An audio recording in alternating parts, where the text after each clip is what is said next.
Hi campers, it's been a while since I posted a YouTube video or anything of any content. Today I'm going to try and show you how to rebuild the forks out of an FJ 1200. I only learned how to do this yesterday. It's not a hard job, but I'll see if I can teach you guys how to do it. So what will you require for this job? You need a 10mm Allen key socket, a uniquely painted tool for going down the inside of the tube, so you can hold, it needs to be held from the inside as well as undoing the bolt on the bottom of the fork legs from the outside. This is one we made up out of an old axle, and the nut on the end of the axle just happens to be 27mm, which you need to fit in the bolt. It's also been extended a couple of times, as you can see. You also need your seals. So you've got your oil seal, the dust seal, and a copper washer for the bottom of the fork leg. And a couple of, I've got a 3/8 drive and a 1/2 inch drive, 1/2 inch socket. You also need something to drive the oil seal home. Now I don't actually have a seal driver kit. This bit of pipe works beautifully, just fits nicely over the fork leg. It's all been smoothed on the inside, so there's no rough bits to scratch the chrome, and yeah, we just ram it home with that.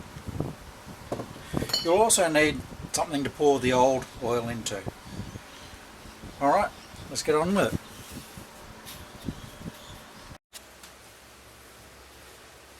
Now, first things first, you need to take or loosen the top nut off. Now, really hard trying to do it on the bench. Easier to do it in the bike while it's clamped in the triple clamps. This is a 21mm nut, 21mm socket.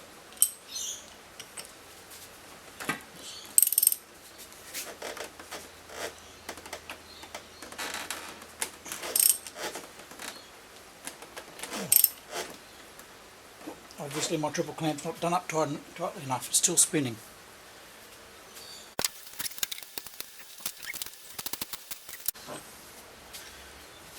Try to.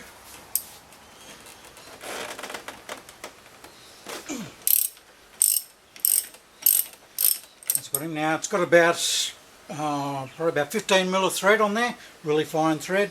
You don't have to undo it all the way in the bike. Then we can take it out and I'll show you the next step. Okay, now my battery's really low. We'll see how we go getting this out before it goes flat.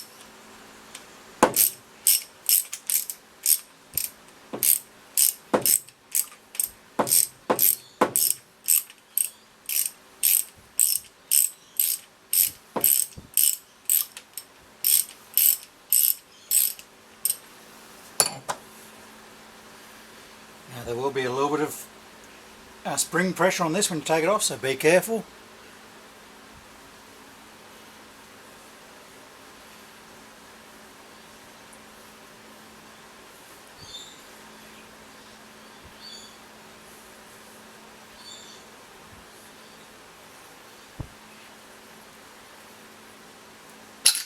There we go.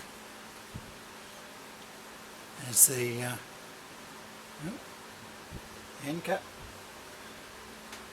It has a little cap on there, and then the spring, which is super gooey and icky. And then I'll move the camera a little bit. There we go. You get this lovely stuff coming out of it. And that really smells really bad oil. Okay, I'll drain that and we'll come back.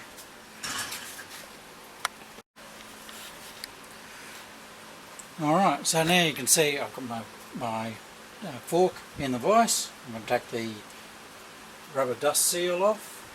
There we are.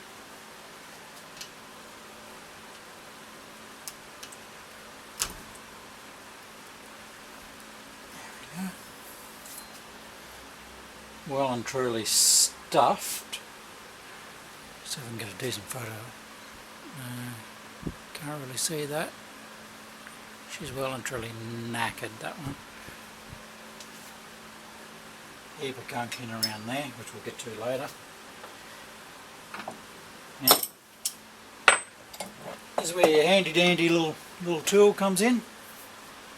She goes in there.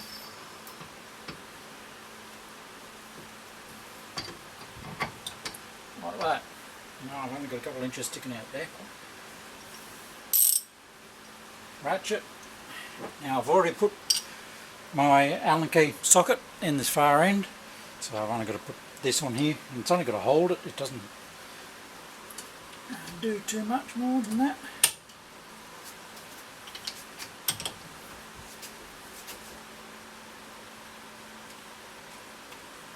Oh, shit. That sounded good.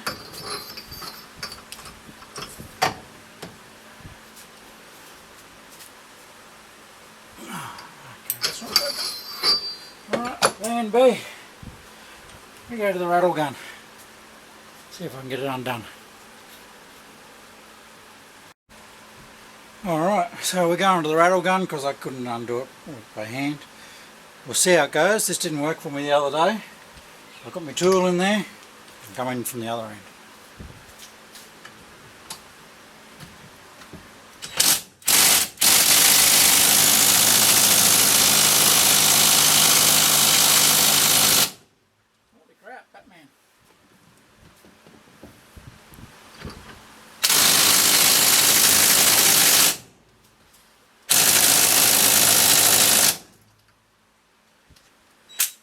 Yeah, we're going the right way.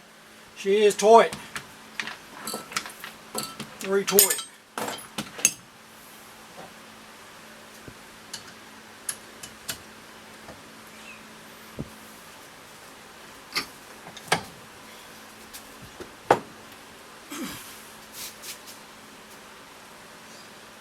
Oh, yay!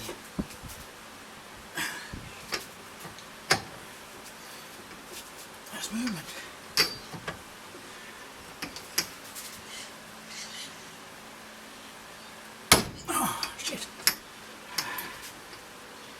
Got him.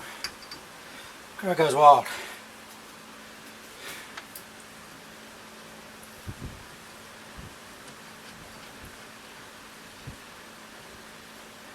And there's the nut. At the end should be a copper washer, but it's probably still in there. Crack that. Now we've got a little circlip in here we have to take out.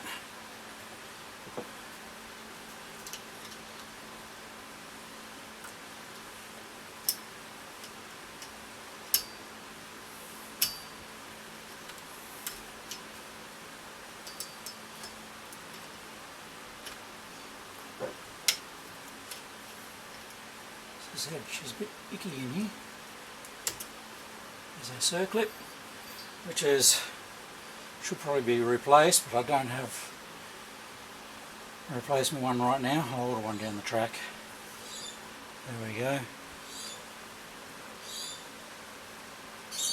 Bit icky. Alright, so now that is out. Apparently, a couple of sharp yanks and this should come out.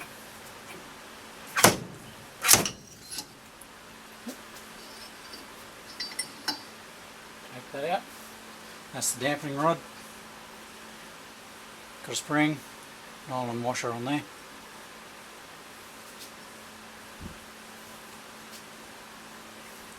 I should be wearing gloves. The smell of this sticks to you. Done. It's out. I'll give this a bit of a clean up and we'll move on to the next step.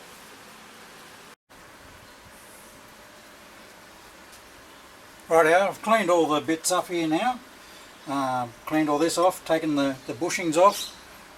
They too should be replaced, but it's going to wait till I get all new internals for these. I'm not going to afford uprated springs and some emulators or valves, whatever you want to call them.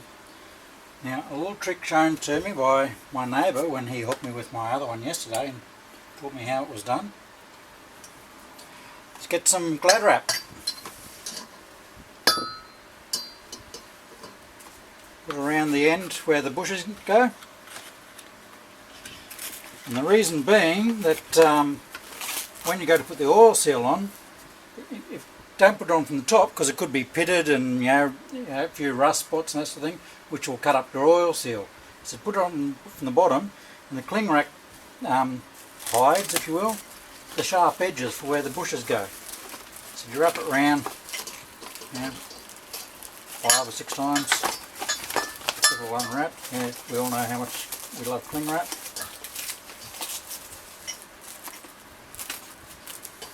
I hope I'm not the only one that has this issue with it.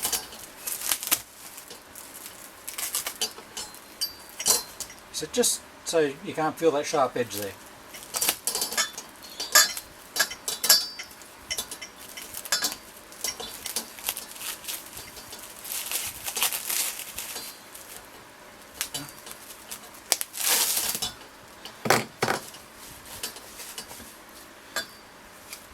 Alright, there's that. Now, get some oil. I don't have anything to hold this in place, unfortunately. Actually, but that might do the job.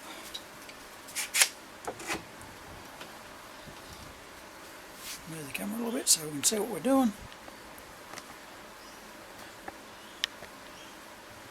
There we go, sorry about the jiggling, guys. Just a little bit because we need the rest of the oil for the to go in the forks.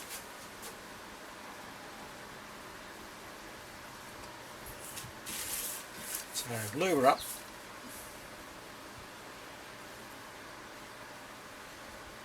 Just a little bit. There we go. Got my oil seal.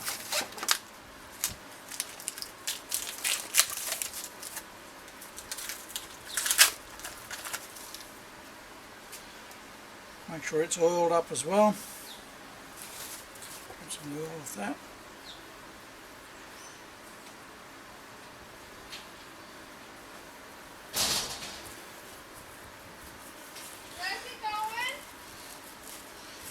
And put that on there. He said, then twist it. Don't push it, don't force it, just twist it on. Because if you force it, then you're going to cut the seal and you're knackered. Thread her on. Take the Glad Wrap off. That's done its job now. There. All in there. Grab my seals. Sharp side down, he tells me. So there we go. Put that on there.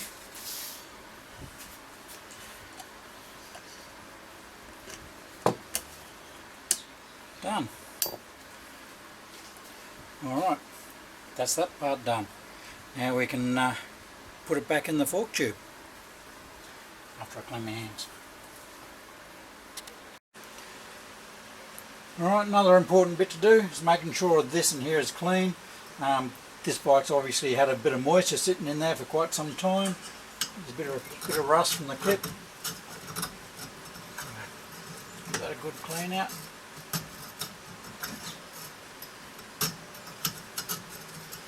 We'll need a new clip, I know this.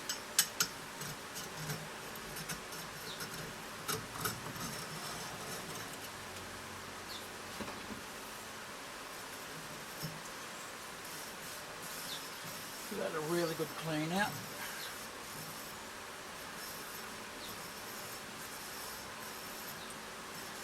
Alright.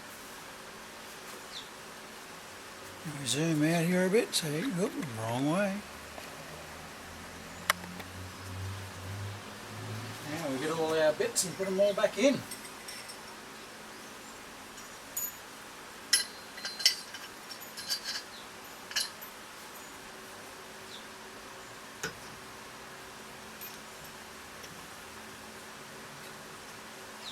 Goes in there like that.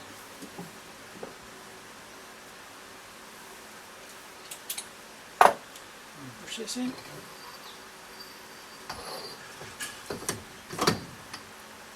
Make sure she's home. Feels like it. Got to clean this bolt up. Alright, now then got the new copper crush washer on the end there.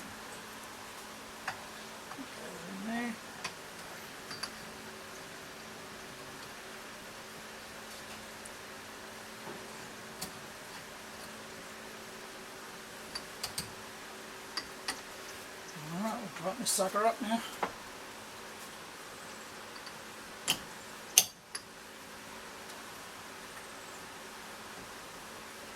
There we go. That's all done up nice and tight. Now we've got to ram the oil seal home. Now where's my old oil seal? That's from here, that's the dust seal area. There's the old oil seal, which is Custuffered. Just going to sit that on top. Get me little tube. You can get proper fork drivers, fork seal drivers, but I don't have one. One is on order.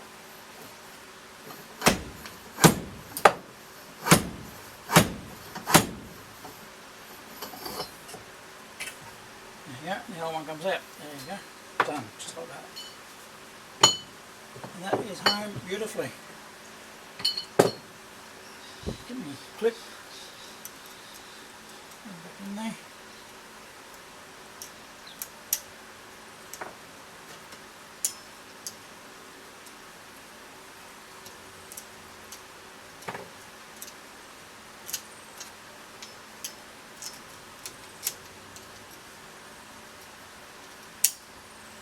Clip is in. Dust seal.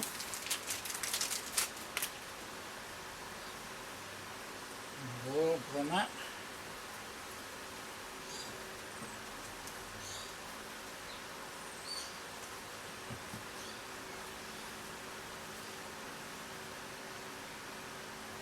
I've been told what you can do is actually put like a little bit of a foam ring in there with some oil on it, so it acts as a secondary wiper. I'm not going to do that today though. Just slide this on from the top because these are actually really good condition, these forks.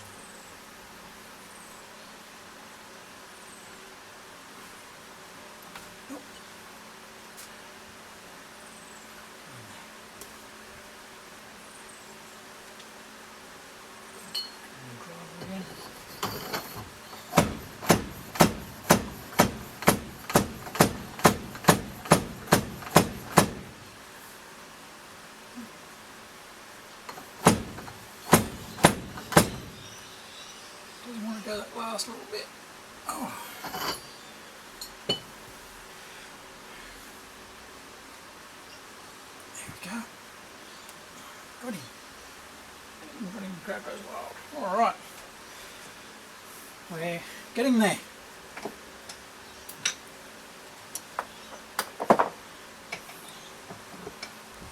Fork now comes out. It's nearly reassembled. We've just got to put the oil next, and then 446 mils of oil, and there's supposed to be 142 mil air gap. A few people tell me it doesn't matter if it's a few mils difference. A little bit higher gives you more compression in the tube, more rebound. So there we go. So I'll measure out the oil. I'll tip her in and we'll see how we go.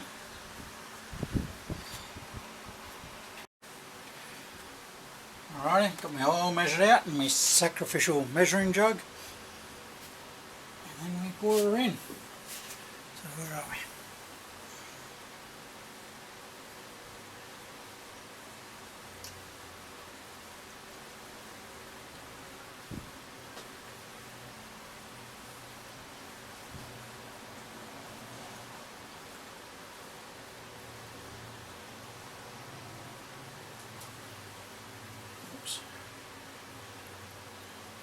Neighbour tells me when he taught me that he tips her up until there's only a drop every couple of seconds.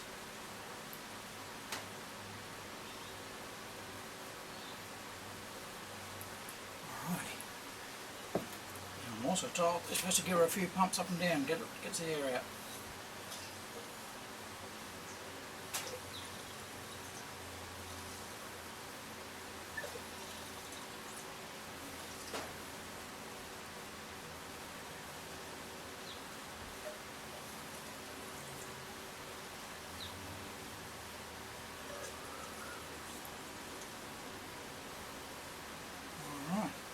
Now let's see how we go for measurements. I'm going to move you up here a little bit because I've got to put it on the bench so I'm a bit higher so I can see what I'm doing. Trusty rule.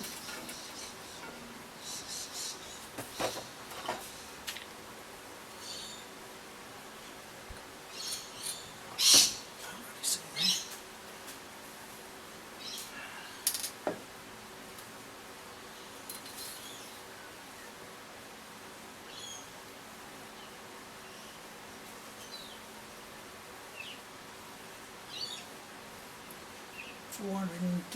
135. I'm happy with that. Only just on the end.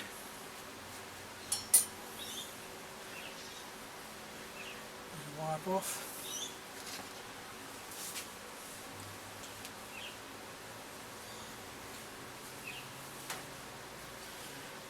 Nearly there.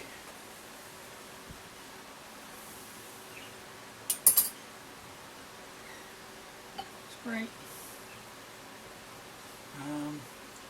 Now we did check it out. I think it's curly. That side down. Lift this up.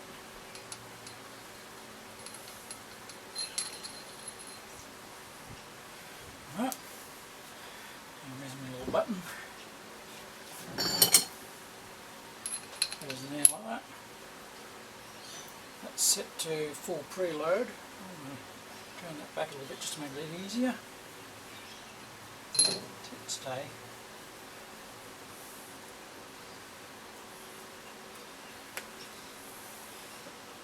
So these have a 3-stage preload in them, if you can see it here. So it's set on the highest preload and then your second lowest preload. So I'm going to put it down into the lowest. The other one's the lowest as well. There we go. Just makes it a little bit easier for putting the cap back on.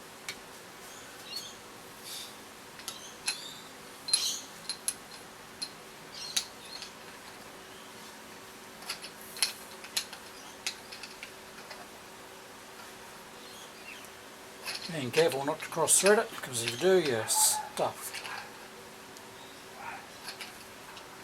Slippery as hell. Right.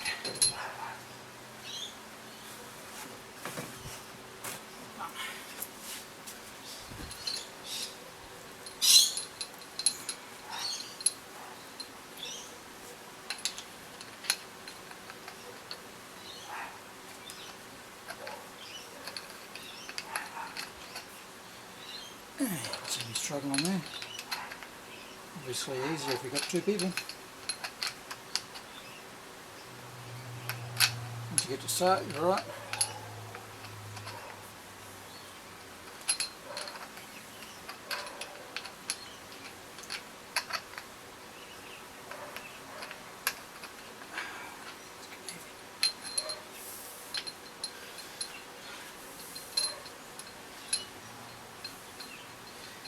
Proper clamp would be handy too.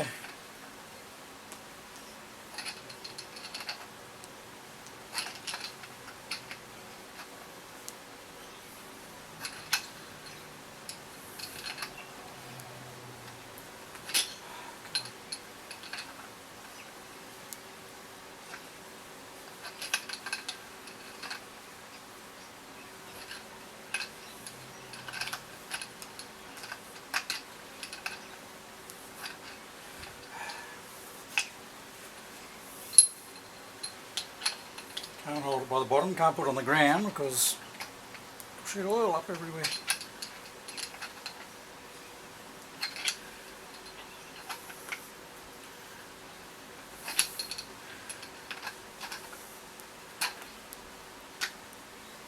Ta-da! Got him. Iron that bit back in, tighten him up as best you can, and put it back in the bike. And there you go, guys. Bob's your uncle. That's taken me, what, an hour maybe? 3/4 an hour to rebuild one fork. I've only got it looks like I've got heaps of tools. It's really only a basic workshop. Having the tool to go down the middle is certainly an advantage. We made one. You can buy them. Well, depends on what your budget is. Fork seal driver also would be handy. We made one. But it's a job that scared me for a long time, not wanting to do it. Then when I saw it done, I thought, oh, it's not that hard.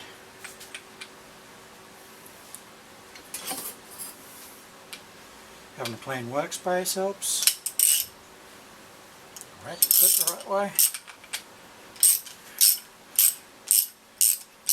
Done. Bob's your uncle. Good old Uncle Bob. Thank you very much, and I'll catch you a little bit later. I've got to put these back in the bike and put a front wheel back on it.